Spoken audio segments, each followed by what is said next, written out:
Like other fighting games, the King of Fighters series take place during fighting tournaments. That inevitably means that there is always a champion in each edition, but you'd be wrong to think that these title holders are always the strongest and most popular fighters. Most often than not, some of these winners just happen to be tagging along with the protagonists, lucky to be in the same teams as the game's main characters. At first, I wanted this video to be a regular top 10 list, but it just didn't work with that formula. So instead, I divided it according to the number of titles that each champion won, starting with the characters who won one title and going up till reaching the one lucky fighter who got the most titles. I also included games beyond the main KOF series, such as the Art of Fighting and Fatal Fury games, as well as the Maximum Impact series. Without further ado, let's meet every single champion of the King of Fighters tournament.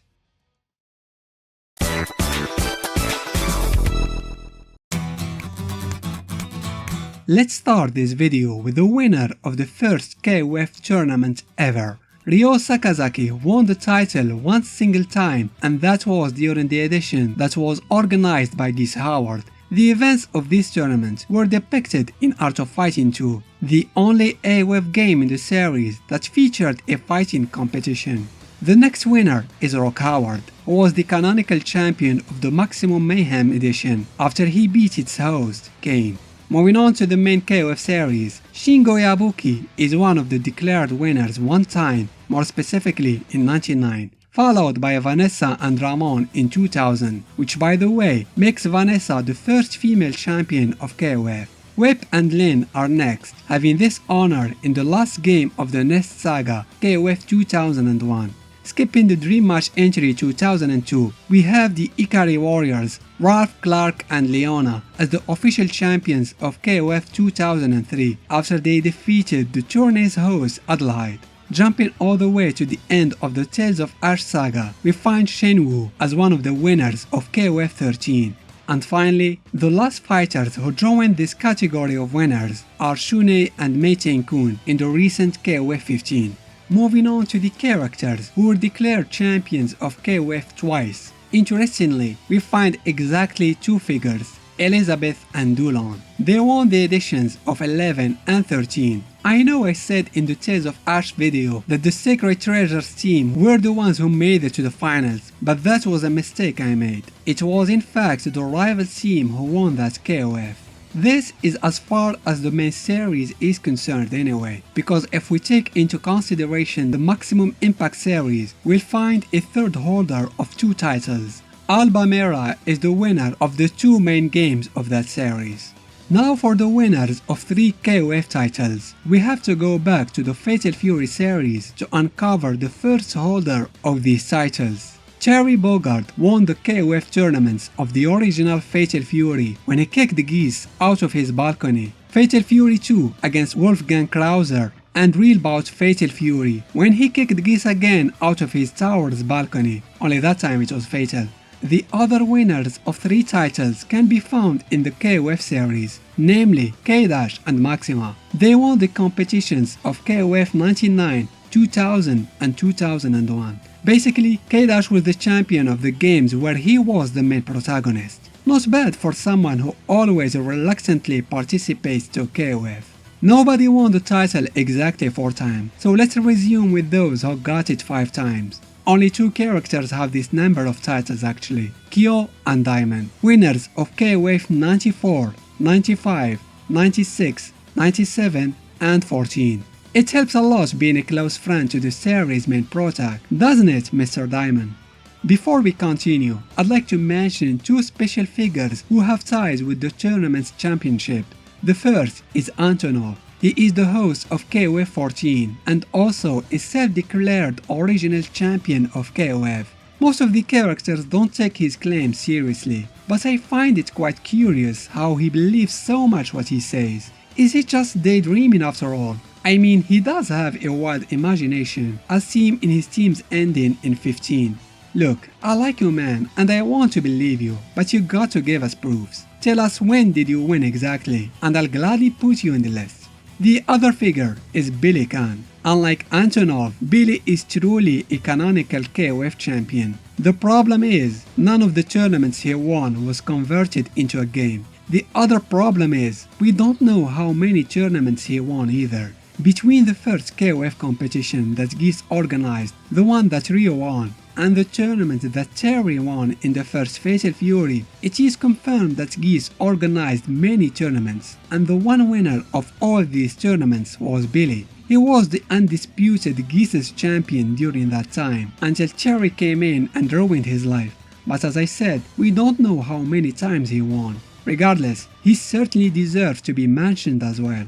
And now with the character who holds the highest number of titles. You all know who I'm talking about, of course. It's Benimaru freaking Nikaido. This guy has a knack for being a friend to the series' multiple main characters. And as such, he is always there when the plot demands that these protags win the tournament. That was the case in 94, 95, 96, 97, 99, 11, 14 and 15, raising him to the number 1 spot with 8 titles in total. Now you may think that we are dealing with one of the most opportunist characters in video games, but you would be completely wrong. Benimaru never asked to be in these winning teams. In fact, he is always the one being asked by others to join them, and sometimes even dragged to be part of these teams. Most of the time, if not all the times, he just tries to be a good person and helps out his friends, and it works tremendously in his favor. Benimaru is the best example that just being a good guy can be exceptionally rewarding, and the role of the side character is much better than being the center of the plot. Good for you! Those were the official winners of the different tournaments of KOF.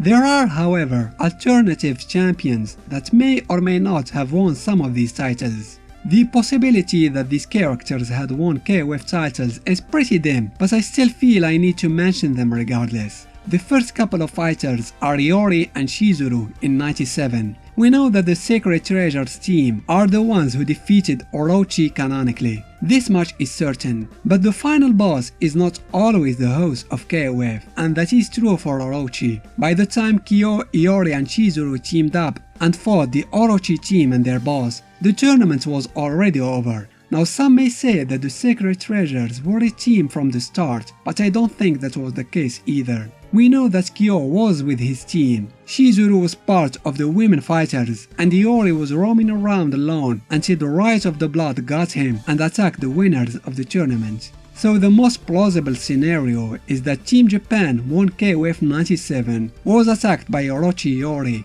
defeated him, Kyo joins Iori and Shizuru, and all three beat the Orochi team and their leader. Next is K- and the Sacred Treasures teams again, as the winners of KOF 2003. This game had an alternative path that led to facing the true boss, Mukai. We know that the Ikari warriors were the ones who faced Adelaide, but as for who defeated Mukai, it's a debatable matter. I personally don't think it was the Sacred Treasures. Shizuru was the sub-boss, and it wouldn't make a lot of sense story-wise if she was also with Kyo and Iori. These two were present for sure after the defeat of Mukai, when Ash snuck up behind Shizuru and stole her treasure. But it doesn't necessarily mean they were the ones who beat the final boss. It is also implied that Shizuru had already fought someone else before she met up with Kyo and Iori, as she looked injured. So it is possible that it was K-Dash's team who were the ones who fought Shizuru and Mukai. Honestly, it could have been anyone really. I lean towards K-Dash's because they were the champions of the last 3 tournaments, so maybe they still had the momentum or something. It doesn't matter anyway. The Ikari Warriors are still the official winners of KOF 2003.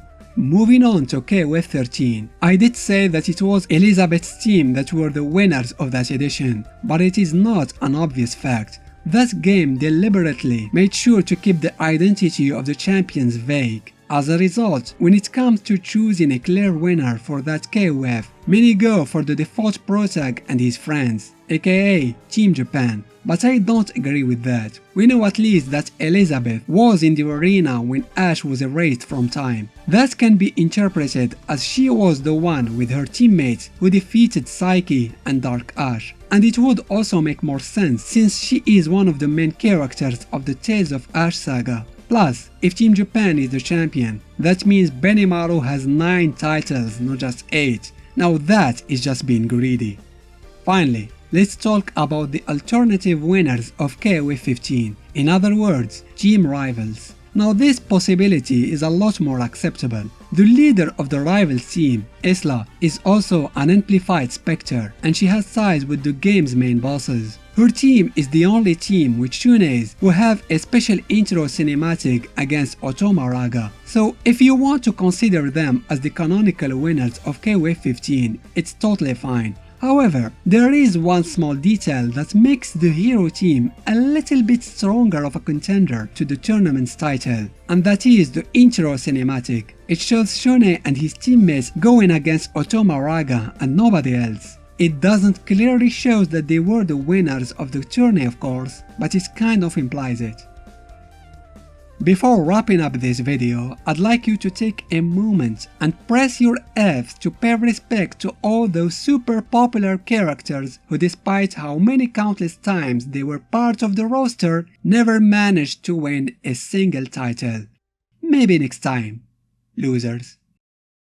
Special thanks to my patrons for their generous support. I hope you enjoyed this video. Give it a thumbs up if you did, and why not consider subscribing to the channel. Thanks for watching.